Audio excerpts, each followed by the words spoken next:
The chocolate crémeux, a French classic that's a mix between a chocolate ganache and a custard. Essentially, we'll be combining a liquid custard and chopped chocolate, and when mixed and set, these two make for one of the best chocolate desserts out there. We'll also be learning how to make a caramel, a skill that all cooks must know. Now with all that being said, let's start by preparing the chocolate for our crémeux.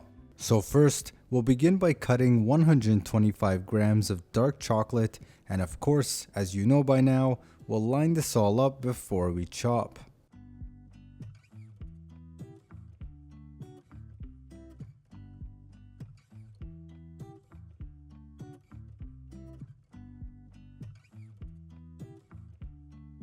And you don't need it too fine, this right here is perfect. We'll add our chopped chocolate to a mixing bowl and reserve to the side.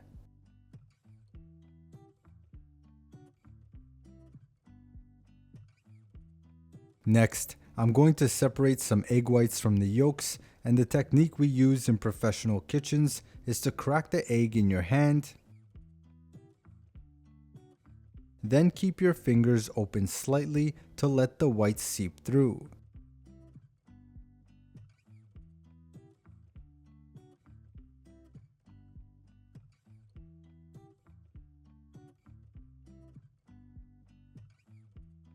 Now this stringy cord attached to the yolks is called a kalyza, and we don't want this in our custard, so we'll remove it and then place our yolks in a separate container. Now if you had over a dozen eggs to work through, you would crack them all into a bowl and gently scoop out the yolks with your hands.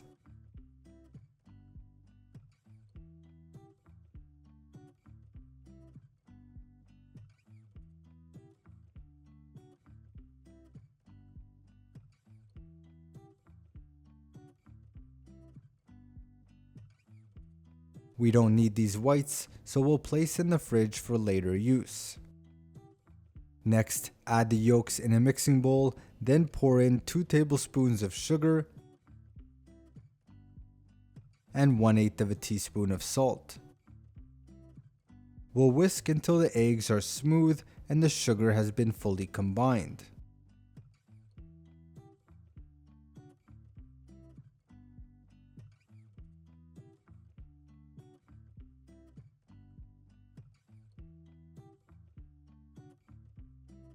We'll then add 1 cup of heavy cream to a small saucepan and bring to a gentle simmer. I'll pour a tablespoon or so of the hot cream into the egg yolks, and this is called tempering, where we're slowly increasing the temperature of the yolks to avoid from scrambling due to a sudden introduction of heat. Once tempered, I can add the rest of the cream and mix that in.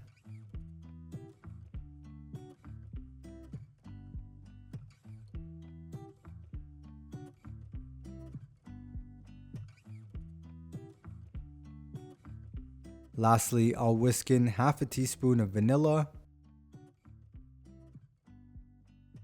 We'll pour this liquid custard into our saucepan on low heat while constantly whisking.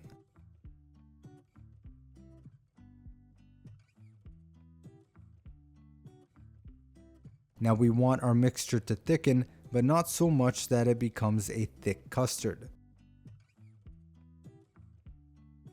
We just simply want it to coat the back of our spoon.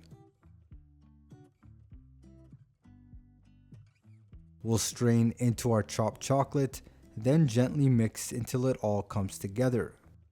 And this should roughly take a minute or two.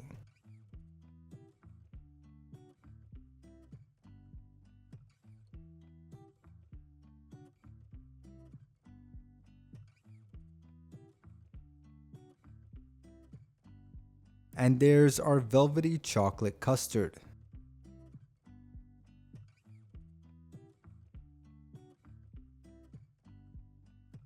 I'll pour into serving glasses.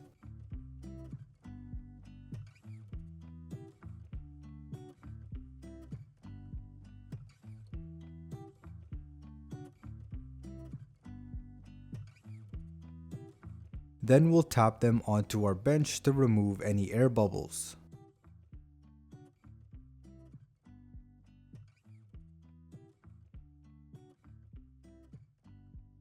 Finally, we'll place in the fridge to set for 2 hours.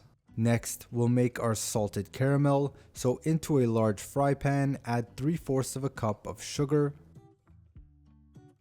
followed by 1/4 of a cup of water. The water helps to slow the rate of caramelization and prevents it from burning.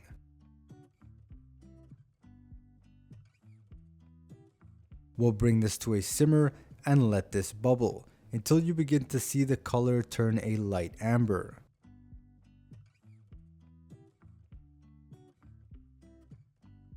Once it has, add in 1/2 cup of heavy cream, and be careful here, this will violently boil. Turn the heat to low and continue to whisk until the mixture has turned a dark amber color.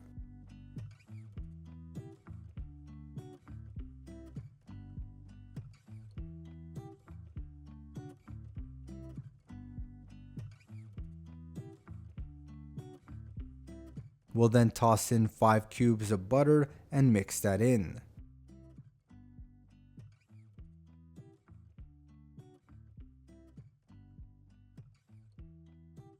I'll then whisk in a teaspoon of salt,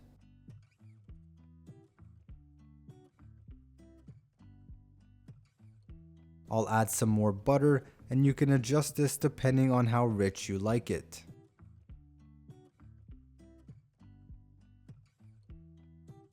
We'll take this off the heat, and here I'm storing it in a deli container, and there's our beautiful caramel. And if you need to thin it out, simply reheat with a touch or so of heavy cream.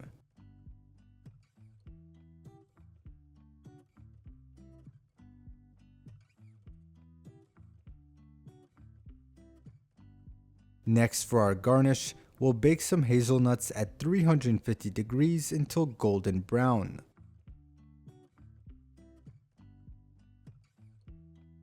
I'll place into a paper towel, then we'll agitate with our fingers to remove the skins.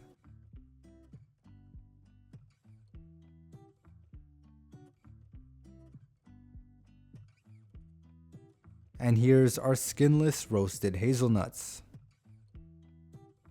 To cut hazelnuts in half without them crumbling into pieces, look for the seam and place your blade there when cutting.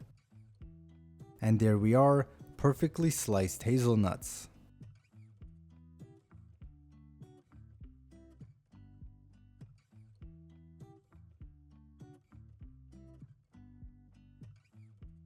For a second garnish, I'll simply slice a banana using an oblique cut.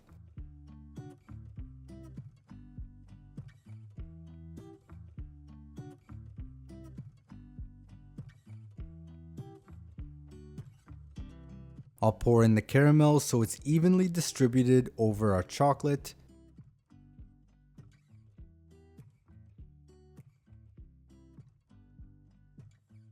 Top with some more salt, the bananas,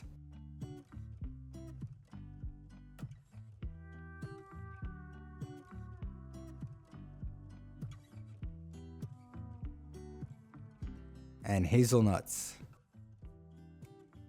And notice how I'm plating in odd numbers. We'll dig in. And this right here is luxury. It was rich, nutty, and everything you would ever want in a chocolate dessert. Extremely silky smooth, something you'll be able to make for your guests and blow them away. Now this chocolate dessert might sound fancy and complicated, but when you know how to make it, it's really quite simple. Remember to always allow the chocolate crémeux to come to room temperature before serving. This will ensure that its texture is as smooth as velvet. In the next lesson, we'll be making a dessert that's pretty much adored by everyone. Join me there.